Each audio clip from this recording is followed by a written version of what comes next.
I'm Chris Lee. I'm joined by Bruno Reagan. We both work at VandySports.com.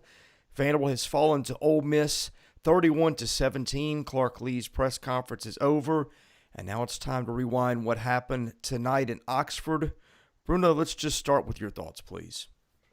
Um, yeah, so I've seen about five different people tweet out I don't like moral victories, but I don't like moral victories, but I don't like moral victories. But I mean, I don't even think it's that. I think it's just a result of the season wearing down on everybody. Yeah. And let's be honest, this is kind of the last game where did anybody go into this game thinking we were going to beat Ole Miss? We were what, 36 and a half point underdogs? I mean, at least now we moved on to, I guess, the finale, which is something we can look forward to. That is my genuine thought. I'm like, thank God it's over and we're here at a week. It feels like it's like if Vandy fans were just two political parties that just hated each other, and then a foreign government just shows up. It's one of those things. Like Tennessee is coming, and we are all going to band together for once in our life. So I'm excited for that. I'm glad we're at that point of the season now because it's just been a grind, man. It's been a grind. uh Emotional. I can only imagine if it is for me what it's like for the guys in the locker room because it's not easy. Losing sucks. It's not easy to deal with and then try and find these answers. But I think I tell you what, they're trying. The offensive production was good. Defense finds turnovers. It's just these guys just can't win. They just can't do it. They just cannot do the things to win. It's just always like one or two things. So frustrating. Yeah, I wrote about that after the game, about the things that kept them from winning tonight, and I asked Clark Lee about those things, and he said a lot of, I think, what I said in my story. But here's the thing. I've been watching Vanderbilt football teams earn moral victories probably longer than you've been alive. In fact, I know I have. Yeah. But, and so, look, I don't put a ton of stock in this as a turning around point. No, maybe we go back later and it was, right? And here's what I'm getting at, okay? Let's see what happens next week. I don't think they're going to beat Tennessee. Maybe they make it interesting like they did tonight. But every time when you are at a point where they are as a program, and frankly, Bruno, how many times this year have they been in a situation where the first quarter was over and the game was already lost, right? That wasn't the case tonight. And so my point is, I don't put too much stock into this in isolation, but every turnaround from just the depths of football hell, which is where they have been, has a starting point somewhere. And so I'm interested to see, was this the start of that? Or are we just going to look back on this in a week and go, it didn't mean anything? Yeah, no, I really think these things don't mean anything. I think we just see a sign of life after it's we're we're just some starving prisoner and they threw us some bone marrow and we were like this is things are my luck's looking up. No, it's not. Until they really just get that win, these guys they just it's a hurdle, it's a plateau. If you've done anything at a certain level, like where you put in 400 500 1,000 hours, whether it's playing piano, trying to master an instrument, trying to do a martial art, trying to do a sport, you get to this point where you're like your improvement, and this is proven science. This is what we talked about all the time when I was at Vanderbilt. The 2-year mark, your 2-year mark is like this. Your improvement, it might be it's more realistic like this, but it's a pretty exponential growth. And then after 2 years, looks like that, right? Just a flat plateau. And until we just somehow grab the cliff with our bleeding fingers and chin up and by God, so like pull ourselves up somehow, that's when I'll acknowledge that things are getting better. I mean, I will acknowledge, at least I think we have our guy. I think Mike Wright is, I think he's the guy, and it is what it is, and time to move forward. You look at the stats and the total offense, I think they outgained Ole Miss, or it was close. It was maybe within 10 or 15 yards. Hang on, let me pull up the sheet. It was Ole Miss 470. Why'd you let me just ramble like that for 10 minutes? What's that? I'm out of my mind right now. I'm just thinking about what I'm. Go ahead, Chris. I didn't mean to interrupt. But No. It's all good. Okay, here's the thing. Total yards, Ole Miss 470, Vanderbilt 454. Yards per play, Ole Miss 7.2, Vanderbilt 4.9. They just can't seem to get over that 5 yards a play mark against much of anybody. Yeah, we lack well, yes, but The yes, but was they had to hang on to the ball tonight. In fact, what they needed was a bunch of 4-yard plays they could string together. And they kind of did that. They got more first downs than Ole Miss, and it gave them the best shot to win tonight because you had to keep Ole Miss off the field. I mean, this is funny, but this is true. We were texting before the game. You were waiting for your feed to start, and Ole Miss had already scored a touchdown. I refreshed it, backed up, refreshed it 3 times, and it kept saying it was like 5-10 minutes past time, and I was like, I know the game is probably happening, and then I got the text from, I believe it was, a third party where it was like, oh, whoop, 7-0. Yeah. Dude, yeah, four or five plays in a minute and 7 seconds or whatever it was. That needs to be beaten into these guys. Just like, hey, offense, a field goal or touchdown first drive, or at least not a 3-and-out. Defense, no points first drive. That has to be a goal. And those two things combined will have a shot. But, I mean, it's every week. I'm pretty sure every single week, either we go 3-and-out or the adverse, we get scored on first. And there's, I don't think we've came out. It's not even coming out strong, Chris. It's just coming out not getting getting the brakes beat off of you. That's either the 7th or 8th time they have given up a touchdown on the first drive.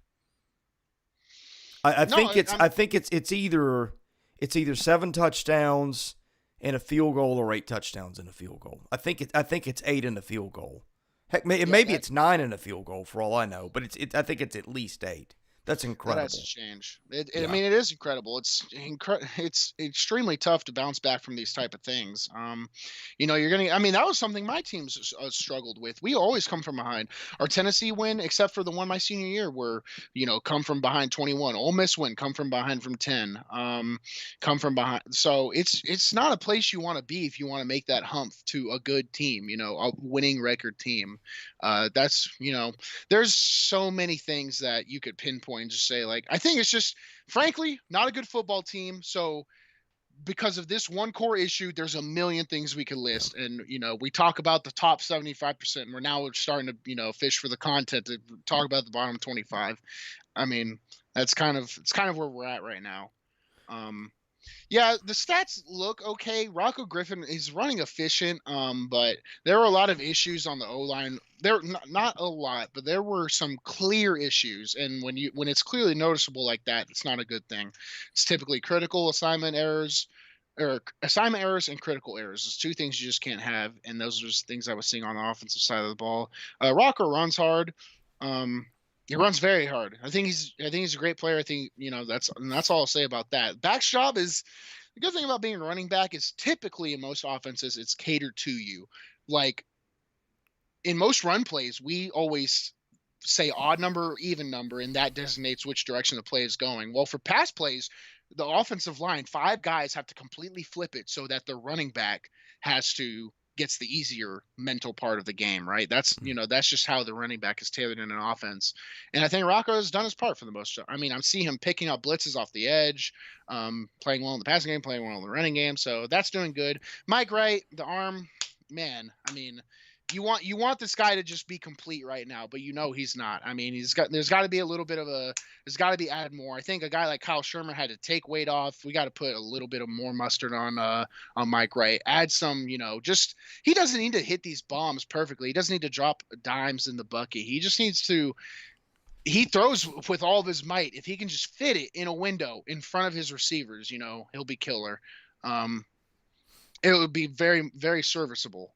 So I think I've nailed everything off the top of my head offensively. I mean, I think we saw the wide receivers probably play their worst game. I think Cam had a lot of bad drops.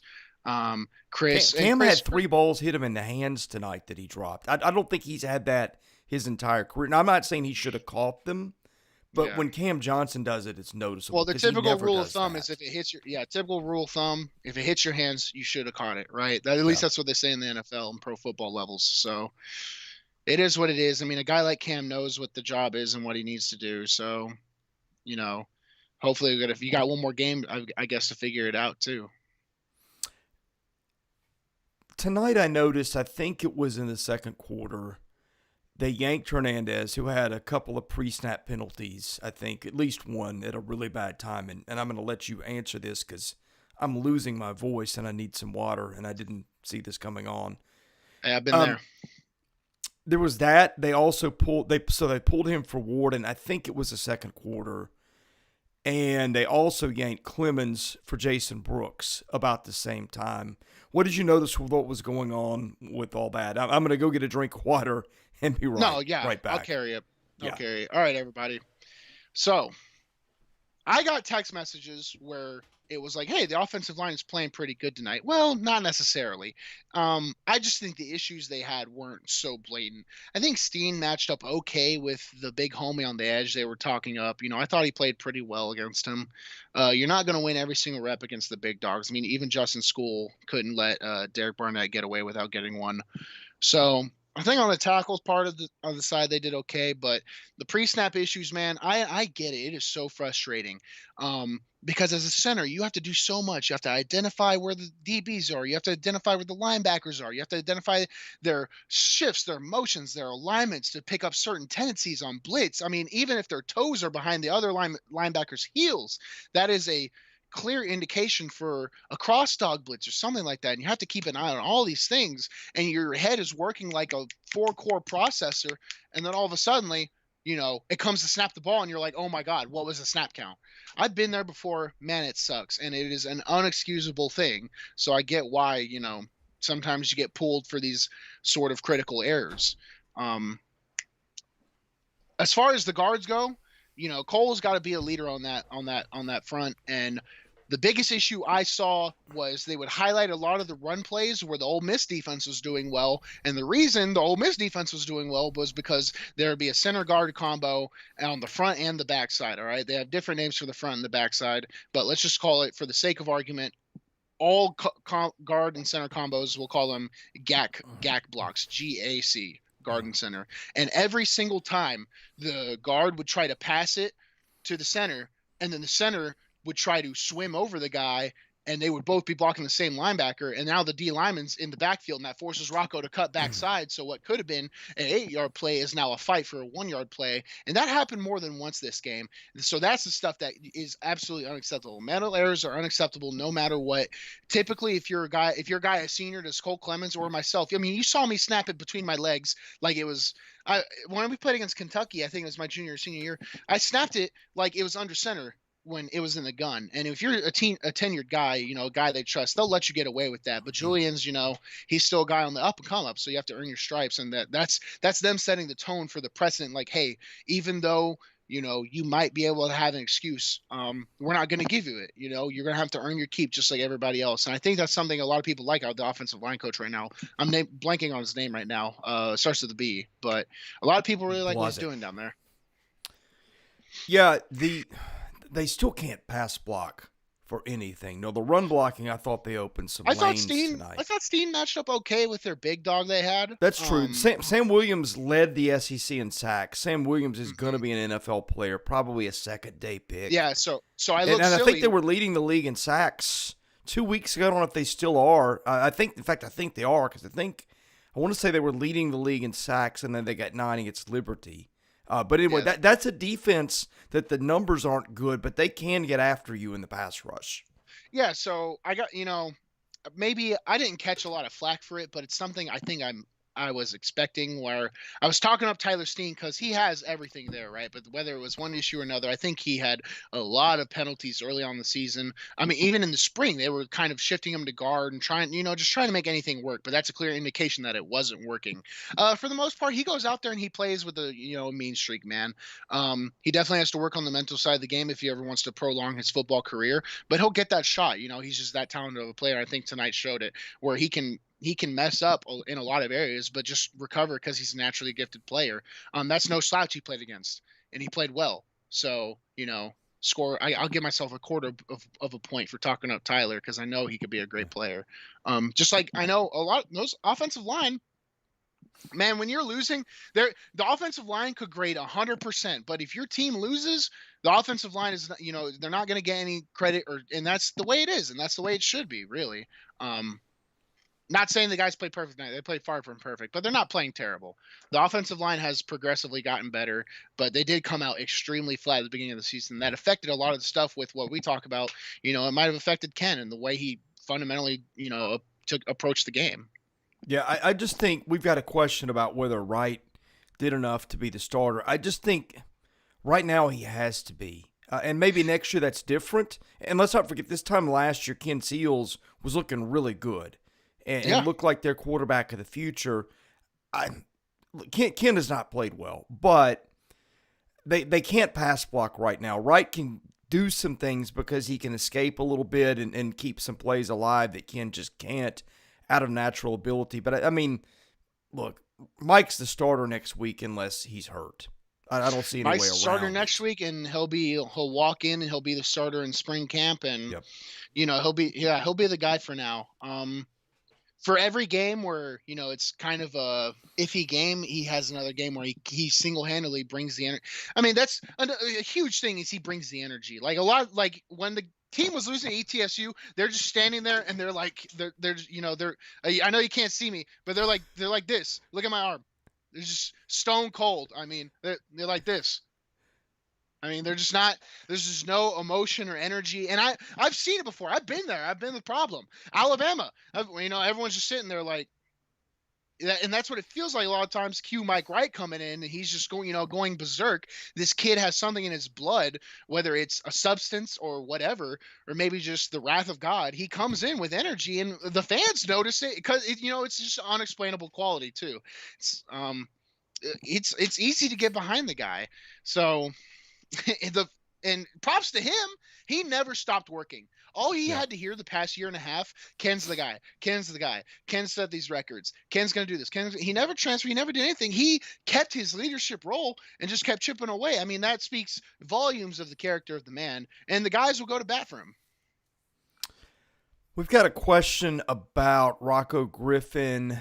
This is from Cameron Gadd. Can he stay healthy and get Davis back? Said then they have some running backs. That's true. They have the foundation of a decent running game there. I still don't know what Davis is. We didn't get to see enough of him. I still think Patrick Smith's their best running back. Maybe I'm wrong. Yeah, we always talk about the Griffin got the talent. carries. Griffin was a good match in that game. Griffin's got maybe a little bit of a burst that Patrick doesn't have. At least it looked like it tonight. I don't know if there was an injury in play there. I was a little surprised to see the carry discrepancy. I don't know what was going on there tonight. I mean, it's just different week to week. Maybe someone's not feeling it. Maybe you think a back matches up better with his style against linebackers. That's really something, I can't know unless I call Rocco and be like, "Hey, what was the deal?" And he goes, "Bro, what, like it's not something we just won't know. It's something that shouldn't leave the locker room, but there's just different issues that pop up that make a back carry the load. I mean, he's played well, really well. For all the stuff we talk about, and it's me also, no talent. I mean, look at the running back room. Look at the wide receiver room. It's like, you start reading off the names, you're like, dang, these are great players. Um, next year, the excuses are going to be cut down a lot more. I believe we're going to have to see some dubs. We're going to have to see some wins. No moral victories. I'm over it. I'm over it right now. It's time to beat Tennessee. Let's see. Ann Arbor says great offense, defense, and special teams. And what position group for offense and defense did you see the most improvement in this game? Mm, most improvement position group. Well, it definitely wasn't wide receivers. And I don't like giving the O-line boys credit when they don't earn it. If you're having guys swap out mid-game, you're not earning it. I think you just have to give it to Mike Wright in the quarterback position, just by default. By default. And Rocco played efficiently, but Mike kept him in the game with his production. So we'll give it to Mike. We'll give it to the quarterbacks today. We'll give it to Mike today. Defensively, this one's a tough one because for me it's between backers and DBs. Yeah. Specifically, I'd have to give it to DBs because as a unit they just find a way to get the ball. Whereas the linebackers, it's Ethan Barr. It's Ethan Barr, and he's kind of like I like to picture Ethan Barr as like he fits the mold visually for me as like a Midwestern cowboy, and I just see him like throwing the rope, that big rope with a circle, and he just throws it around the rest of the defense and linebacker room, ties them up, does a crazy knot, and drags them on his back. That's how I view Ethan Barr every time I see him play. So I'll give it to the DBs. We need for a video more of that if unified it effort. actually happens. Yeah, I mean, it could. It's just stuck in my head. That's how I view the kid. So I mean, he's playing great, but a more unified effort from the defensive back group. They've been playing well. In their scheme, because they also do things like they'll just give up the under route by 10 yards. Like I can imagine like 2 to 3 like make it a contested pass, but they just could totally give up under routes. Like they just go, whatever, I'm going to stay 10 yards away and you're not going to beat me deep. But I think they're being coached to do that right now. So within the parameters they're allowed to play, I think they're the most improved. That was a terrific pick that Ethan had tonight. Yeah. I mean, he picked an NFL quarterback on a play that most people aren't going to make. Well, Ethan, not to crown the kid early, but he might be an NFL level linebacker. My linebackers kind of mold into the position a little later, especially a guy like Ethan. But you got to give credit where credit's due. Ethan's a great player. This dude is turning SEC players into his children. They're his sons. He's adopting them. So, Dorking wants to know if this is the best performance of the season. I think it is. Maybe yeah, you could say Colorado State because they won, but I mean, this is against Ole Miss is a what? I think they're 10th in one of the polls. I think they're top 10, top 12 in most of the computer rankings. That team's no joke. I mean that's whipped A&M a week ago. So. No, this is, for what it's worth, this is their best performance. Matched up stat to stat with them, just couldn't get the finishes. Special teams played good enough, made the field goals when we needed to, there was that discrepancy again. If we play like this against Carolina, Missouri, who knows, but hey, that's the game. VUNGA says, do you believe there will be a new offensive coordinator next season? Yeah. Okay. I think that decision was made months ago. Yeah, probably. I mean, it had to have because you can't fire the guy a month before the season. And then everyone's gonna, might as well just. Everyone's gonna know, like, hey, there's an issue. Not that we can't decipher that already, but no, I think that was decided a long time ago. Where if you're gonna swap your guy out like that, there's definitely gonna be a change. Ann Arbor Door wants to know if Oreo ate my remote today. Oreo's my dog. He has eaten 7 TV remote controls, Bruno. Wow, Chris, I feel like there might be some enabling there with Well, yes, he gets enabled when we leave them on the couch. Yeah. Which I've been guilty of one. I was guilty of the last one. Anyway, I'm surprised there's not been howling tonight. I think he's asleep. But Door King, can we compete in Knoxville? What do you guys expect? Hey, when it's Tennessee week, do I expect to win? No. Do I want a close and exciting game? Yes. A lot of so much of my surroundings are around this rivalry. I mean, most of my students at my gym are UT fans, went to UT. A direct student of mine, a good friend of mine, worked in the recruiting department. That's currently a student of mine in judo. He worked in the recruiting department under whoever just got fired and threw a hissy fit. That bald white guy. Jeremy Pruitt. Yeah, he just worked under them. So the game means a lot to me personally. My beef. I don't have a beef with the guys at UT. My beef was just Butch Jones, and he's in purgatory right now. So I'm good with that. And I've been able to play well when the game came up. So whenever a UT fan comes to my mentions, I instantly throw out the pictures of Carrying Ralph, the empty stadium, the SEC Player of the Week. I basically have checkmate for the rest of my life. But that juicy win could just make it all better. It could make the season, just has a positive note to end on. Send the seniors out the right way. Joe Shutt, what's going on with the wide receivers? We talked about that earlier in the night. They didn't have a good game. Will Shepard wasn't involved much in the offense at all. Now, Chris Pierce was terrific. Cam had an off game, and really nobody else was a factor. Yeah, Amir really didn't. Just hey, you can't play perfect every single game, and this is the game of all games where our best position group probably had a down game. So it is what it is. Expert analysis. Rusty, what's it going to take to get Mike to stay in the pocket for a bit longer, especially when defensive ends are rushing up the field and he does not have the arm strength, which limits the playbook? Look, that's what we saw all fall camp. I don't blame the kid. The pocket collapses in 2 seconds. They have not sustained protection against anybody all year. Without his feet, I don't know how you manage. Yeah, I mean, if it was me, this is why I don't get paid to do any of this stuff, all right, but I would do some crazy drills with Mike in the pocket where, those swimming noodles, I would have like 5 guys with them outside of the pocket, and anytime he tried to step out, I would just whack him as hard as possible with those long swimming noodles. Stay in the pocket during practice. I would have 5 employees, strength staff, ops, whatever. Don't let this guy leave the pocket. Maybe the D line coaches have those gloves that go on their hands. Maybe just give them that and just whack them good. Stay up in there because there was that fourth down throw where he could have stepped up and really added some more. Because a throwing motion is a full body motion, hips, shoulders, it's everything. And it looks like he takes 2 steps more than he's supposed to. And I can tell because both the tackles are setting shorter than he's going backwards. Like he's just going farther away. It doesn't look like how it's drawn up. So if he could just step into it and trust, that's the issue. There's no trust right now. Mm-mm. The guys are like, I'm going to throw stuff at the wall. The second trust is the hardest thing in the world, but the second you take that dive and you see it's like swimming for the first time when you're 4 and your mom's like, or you're riding a bike. I was so scared. And she's like, trust me, you just have to do it. You just have to do it. You have to trust the guys. And every now and then you're going to get hit. Yeah, but it's the only way you'll win. Should we call that whack-a-mike? Whatever. We'll call it. You might be too young for that. What for? What whack-a-moles? Oh, okay. You saw whack-a-mole. You know whack-a-mole. I know whack-a-moles. Yeah. Okay.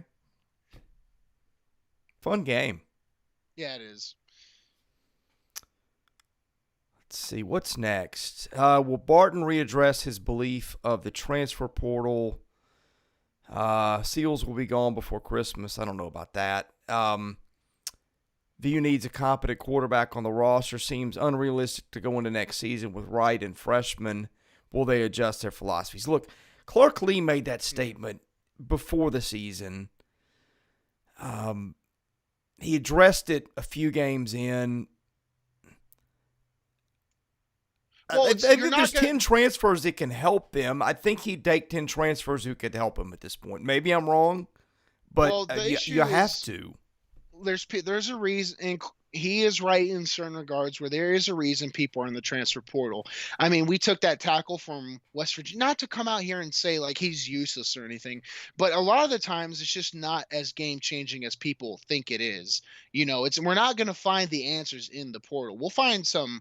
We could find some help, but and it sounds like backpedaling with what I'm doing, but because I think they should do it. But if Barton's anything like me, I'm a very much stick to my guns, gun ho. I'm going to die on this rock type of guy. So, very possible he just does that and we have to, hope it works. But I think it's going to be hard to have a worse roster than you have right now. So whatever they do, it's going to be hard to fail. Door King White wants to know why we don't start the post-game show right after. Yeah. And someone else asks, the reason we don't is we wait for the press conference. And Clark Lee takes longer to get to that than any coach I've covered here. For whatever reason. He's not suited up for those, is he? He's probably just athletic clothed out. Yeah, he is. Well, he's got to do everything where it's like, even on the road, it's that way. On the road, a lot of times you get to them quicker. And I'm not being, he's got to do what he's got to do. That's fine. But it does. He is the longest coach to get to the post-game press conference, I think, in any sport that I've covered at Vanderbilt. That's just how it is. Yeah, I like this. I wonder if it's talking to the team or individuals or whatever. Probably. I wonder what does keep it. Let's see. Vandy was able, this from Vandy Gal 78, to take a big step forward tonight on both sides of the ball, and the energy showed. Was a better play calling, new plays installed. In parenthesis, we used a tight end with an exclamation point. Or guys finally able to execute better. To me, I don't know. You call that one.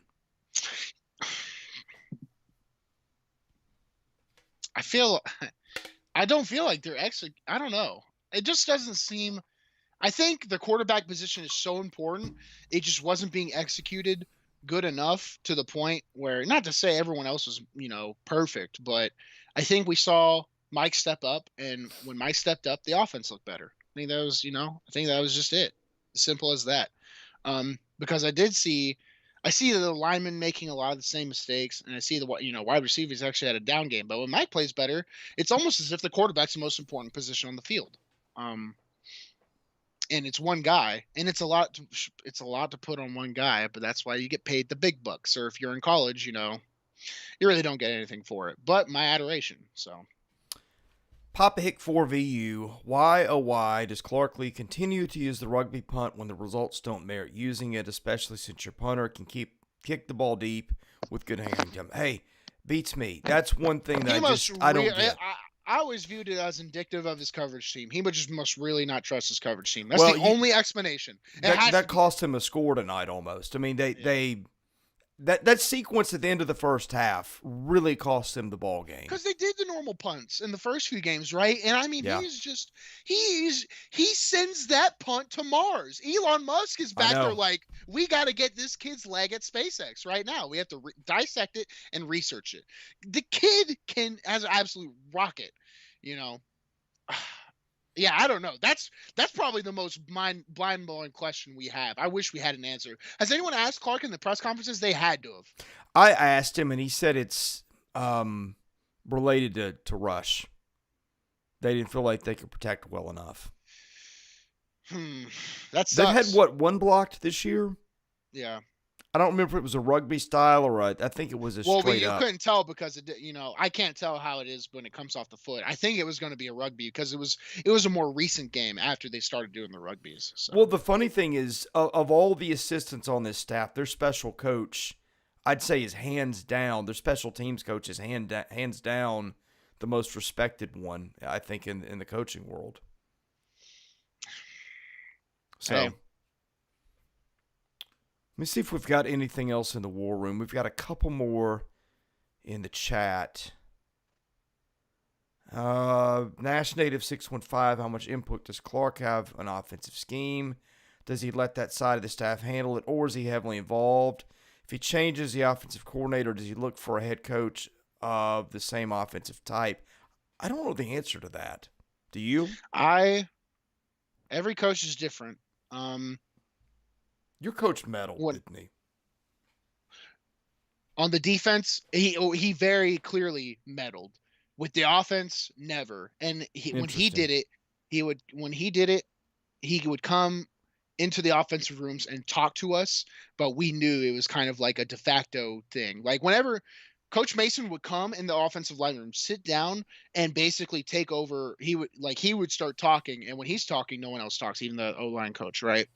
But we knew it was a du jour type deal. Does that make sense? Where it's like he has the name and power, but we know the coaching points that we need to listen to are from around. So that made sense. And it's not to undermine Coach Mason. He was just trying to, show his involvement, which it was always nice to see him. He was a funny guy. But when I was in the XFL, Coach Hayes, a longtime NFL coach, being the head coach is the CEO and the figurehead. And what's a CEO and a figurehead do? They make 4 to 5 important decisions a year that affect everything. But other than that, they're basically a figurehead, and their job is to, be the brand and hire the right people. I think anytime you start seeing coaches get too involved, it's kind of a death sentence because there's only so much a human could do. The only person I really think that's starting to break the mold is Mike Vrabel, because that guy has to be a machine or something, not human. But it's just not for a human thing to do. You just can't, hey, I'm going to run the entire program, the entire, brand. I'm going to do everything, manage everything, and I'm going to coordinate the defense. It's not going to happen. So you have to have people you trust do it. And that's what I think is going on here. I think Clark, he has the last say in everything, but I think the coordinators run the shows, like how most teams do. Couple things in the chat. There's a definite Florida sentiment here tonight. Vandy Chris 24, the threes. There are reports that Dan Mullen's out at Florida. You think he could do something positive with his offense? I mean, why not make a run for him? Well, yeah, if you can get Dan Mullen as your offensive coordinator. Vanderbilt over my dead body. I don't think Dan Mullen, though he may get fired from Florida, and I'm guessing he will after today, I don't think he's coming to Vandy to be offensive coordinator. I think if he's a coordinator, will be in the NFL. If he's in college, he will be a head coach unless he hits the the Nick Saban analyst hold- rehab I hold scene. grudges. I hold grudges. Um, I hold grudges. I'm petting Dan Mullen. He'll never. Not with me here. Not with me rooting for the team. I cannot have that guy after they hit Dare like that and they want to chirp and stand over him. No, he should never come here. Vandy Chris 24. Would you look at the transfer portal for a quarterback? A guy like Anthony Richardson from Florida would be perfect for what we need. Well, yeah. If Richardson hit the transfer portal, there'd be about 129 schools making a play for him. He would be enjoying the recruiting part 2. He would. Yeah. He would. By the way, I just got sent this. This is great. My buddy Gabe DeArmond at the Missouri site sent me this. Power Mizzou, their Twitter account, tweeted out, "Do you go for 2? I don't." You saw that game, didn't you? Did you see overtime? So Missouri went for 2 and won the game. I did see that clip. Yeah. The Power Mizzou tweeted out, "Do you go for 2? I don't." And Eli Drinkwitz responded, "I would." Is that their coach? Yeah. Right here. That's well, awesome. you can't see it, but yeah. No, that is so funny. I like it when coaches, He was feeling it. Did you see him after the game? Yeah, I saw the Star Wars stuff since Mullen came as Darth Vader, so he had to say he's like, I saw it. I love the pettiness. That's what makes sports fun, Chris. When there's a little bit of edge and emotion. Oh yeah. Every time I suited up against Florida and Dan Mullen and Todd Grantham, it meant a little more. Every time you suit up against Tennessee, it means a little more, and that's why I love sports. And it's all at the end of the day, it's all in good fun. I wouldn't run a fade with these guys on the side of a street, but and that's just, it's sort of the inside know where it's like, this is all fun and games. It is their livelihood. But I like it when people take it a little further. I like it. I've never been Lane Kiffin's biggest fan for most of his career, but I hope that guy never leaves the league. Yeah. Well, he makes the SEC so much more fun. He can't, considering he only makes like 25% of what his income is, considering the just all the issues he's had in the divorce. He's come out and said, he's like, I make 25% of my income I actually get. So he can't stop coaching, It's not whether he's going to stop, it's whether he's going to be somewhere else. Yeah. Well, first edit I saw for the Florida job, Lane Kiffin in a Florida hat, it just never ends. It just never ends. Huh? No, I think he would be great at Florida. He would be awesome at Florida. In a way I would like to see a rival. He'd be an awesome person. Like, he was great at Ole Miss. And it's weird because he was just, when I was growing up, Lane Kiffin was synonymous with like overhyped and mediocre. Yeah. Then just, out of nowhere, resurgence. So, I thought he was really overrated. In fact, I was like, okay, he's winning at Florida Atlantic. I don't know what that means. I mean, he's clearly grown up and he's clearly a great offensive mind. I think he just needed to. Yeah. I think he needed to mature, and I think he did that at Alabama. Good, man. Well, he makes the game better. He makes the SEC better. He makes the game better, and I hope he stays. I like him. I think I'm done if you're done. Yeah, I mean, my blood pressure is the highest every week. This is, my body knows like what's coming to it. So, yeah. I've never sat still and had physical ailments, but here I am. So the sooner we're done, kind of the better for me. You may be on your own next week. Really? I'm going to be. I'm going out to Wyoming to see my nephew on senior night. Unfortunately, he's hurt and isn't going to play. But we had bought tickets a couple months ago, so I'll be out on. And I don't know what how the game times line up. If it works, I will watch that game out there and join you. If not, maybe our buddy Ryan Seymour can take my place. Sounds good. Yeah, I'll get him on. Well, if he can't come, my favorite style of show is one person rant. I like just going crazy for 40 minutes. So I can't do the one person rant. I don't. I have so much fun. I don't know if I'm crazy or what, but I think it's so much fun. So we'll make it happen one way or the other. Sounds good. All right, he's Bruno Reagan. I'm Chris Lee. Thank you for watching the Vandy Sports Postgame.